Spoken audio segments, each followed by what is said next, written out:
La matière est constituée de molécules. Mais existe-t-il des particules plus petites que les molécules? Continuons notre voyage dans l'infiniment petit. Afin de répondre à la question, nous allons observer ici une expérience intitulée l'électrolyse du chlorure de cuivre.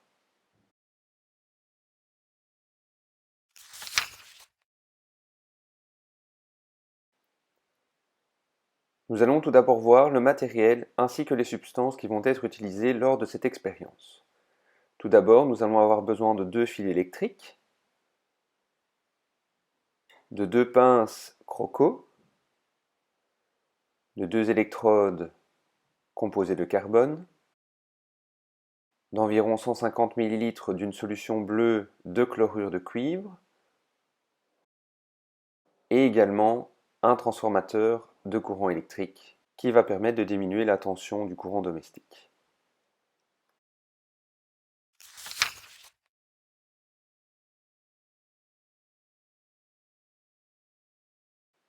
On insère tout d'abord les pinces croco sur les fils électriques et on vient y accrocher les électrodes en carbone.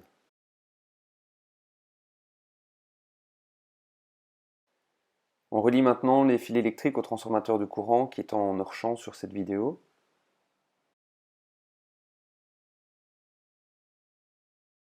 Et on plonge les électrodes dans la solution de chlorure de cuivre. Et finalement, on allume le transformateur. Voici ce que l'on peut observer sur chacune des électrodes sur ces images accélérées 10 fois. Observez-les bien attentivement.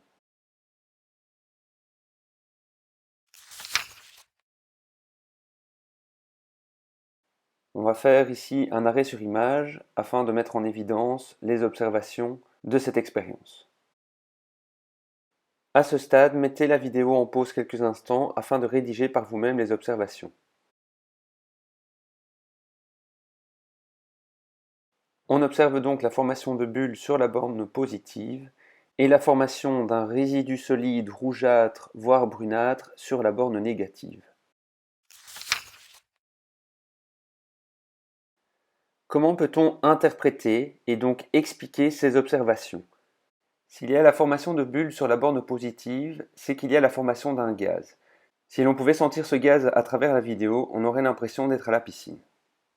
En sortant la borne négative de la solution de chlorure de cuivre, on observe un résidu ayant une couleur caractéristique que l'on peut retrouver sur les pièces de 1, 2 et 5 centimes ainsi que sur les câbles électriques.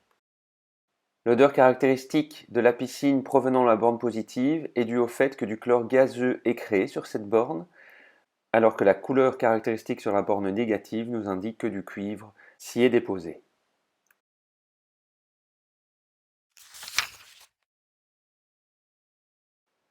D'où proviennent ces apparitions de chlore et de cuivre?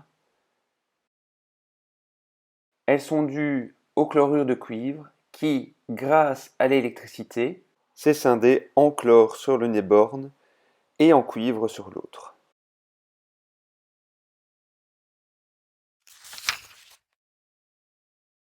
Une électrolyse, c'est donc la scission des molécules en entités beaucoup plus petites grâce à un courant électrique.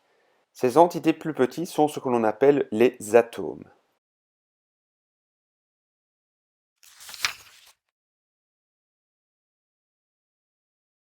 On peut donner une définition scientifique à la molécule.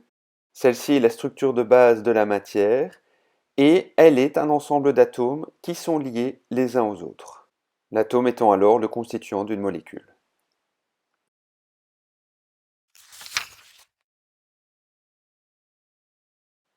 Lorsque les scientifiques découvrent des atomes, ils vont leur donner un nom. Celui-ci peut être lié à la propriété de l'atome. Par exemple, l'hydrogène est appelé ainsi car en grec, il signifie qui engendre l'eau. En effet, l'hydrogène est un des atomes qui constituent la molécule d'eau. Parfois, le nom de l'atome est lié au nom du découvreur ou d'un scientifique connu. On peut par exemple citer ici le curium en référence à Marie Curie, ainsi que l'einsteinium en référence à Albert Einstein. Parfois, le nom de l'atome est lié à un pays ou un astre. On peut par exemple citer l'europium en référence à l'Europe, le francium en référence à la France ou l'uranium en référence à Uranus. Tout scientifique qui se respecte utilise des symboles afin de simplifier son écriture et de permettre une compréhension internationale. Et les atomes ne dérogent pas à la règle vu qu'ils possèdent également des symboles qui leur sont propres.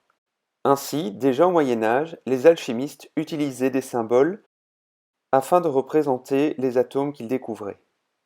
Mais au vu de la difficulté artistique que présentent certains de ces symboles, John Dalton décide au XIXe siècle d'inventer une symbolique beaucoup plus simple. Celle-ci est composée de cercles dans lesquels sont représentées des figures ou des lettres. Un peu plus tard, toujours au XIXe siècle, le scientifique Jöns Jacob Berzelius va mettre au point des symboles qui sont toujours utilisés actuellement.